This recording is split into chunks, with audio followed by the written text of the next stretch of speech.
Wow, keren.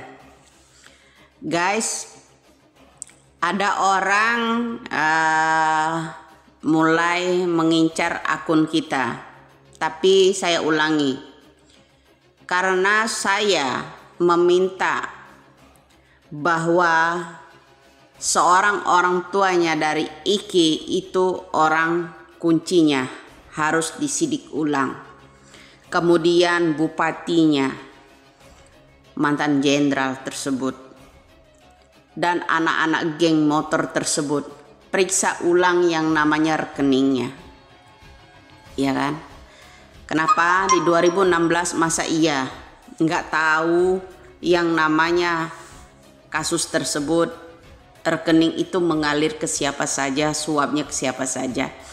Nah, dari konten itu saya menyebutkan presidennya siapa, kapolrinya siapa pada tahun 2016 lalu. Nah, sekarang dari 120.000 ya, apa 14.000 like-nya di situ ya, di take down seseorang. Tapi sayang bro, di YouTube sudah ada banyak orang yang ini. Saya tuh nggak pernah takut orangnya, meskipun Anda di situ yang melaporkan akun saya, ingin membanet akun saya akan berikan akun baru kembali pakai cara saya sendiri. Itu kata Bapak Jokowi kan. Kenapa mesti takut? Saya tuh orangnya nggak pernah takut, ya, nggak pernah saya tuh lelah orangnya. Tak pernah berhenti. Itulah saya. Ya.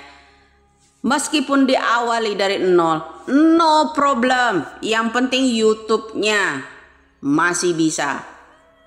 Iya toh? Ya, kebingungan juga sih mereka kalau di YouTube itu. Ya kan, bagaimana caranya Nyai ini di TikTok itu dihabisi. Itu betul enggak? Bahkan di live streaming aja ada yang minta Sherlock, ya kan? Artinya kenapa keluarga DPO, keluarga orang yang saya sentil-sentil itu merasa terganggu dong, terusik dong, ya enggak? Nah, saya butuh keadilan di negara kita ini. Pertama, keadilan di dalam pemilu kita, itu khususnya, itu yang di take down, masalah pemilu juga, ya, masalah pemilu juga, masalah kecurangan pemilu di take down. Kenapa? Benar kan? Itu semuanya 78 triliun itu untuk menyuap-nyuap KPU di tingkat provinsi kan. Nah, kedua, ini kasus Vina juga. Ada sangkut pautnya enggak kasus Vina ini dengan kecurangan pemilu? Menggunakan dana dengan nilai yang tidak terkira. 78 triliun. Mengalir ke siapa saja. Itu. Ini kedua akun ini, kedua konten itu ya, di take down mereka di sini. Di situ aja kalian harus nyambung. Ada apa gitu. Ya kan? Nah, saya akan meminta kalau memang kepastian hukum di Indonesia ini ya pingin ditegakkan, jangan hanya tajam untuk rakyat kecil aja. Seperti saya ulangi kembali kasus yang namanya di Subang kemarin sebagai geng motor ya, ada mahasiswa juga ya, seorang siswa ya namanya Muhammad Idan. Korbannya itu gercep, kepolisian nangkapnya. Kenapa giliran geng motor yang melibatkan anak-anak bupati ya, polisi jadi letoy begitu ya. Kenapa penegakan hukum kok letoy, giliran ini geng motornya ada melibatkan anak wali bupati dan wakil bupati dan seorang bupatinya. Nah, tolonglah buat Polda Jabar ya saat ini ya, Kenapa dikit-dikit kasus orang ya di terutama daerah Jabar ini susah tuntasnya dari segi yang kecil maupun ini. Terutama ada pula ya teman kita di sana kasus yang namanya bisnis ya kerjasama kok di penjara. Dari 1,8 miliar dijadikan 2,8 miliar, artinya nambah. Ini ya. Kemudian HP orang itu X-Pro diganti dengan Oppo setelah mereka itu di penjara. Nah, permainan apa yang ada di Polda Jabar gitu. Setiap kasus kok dibekukan, nggak ada yang tuntas, permainan apa ya kan.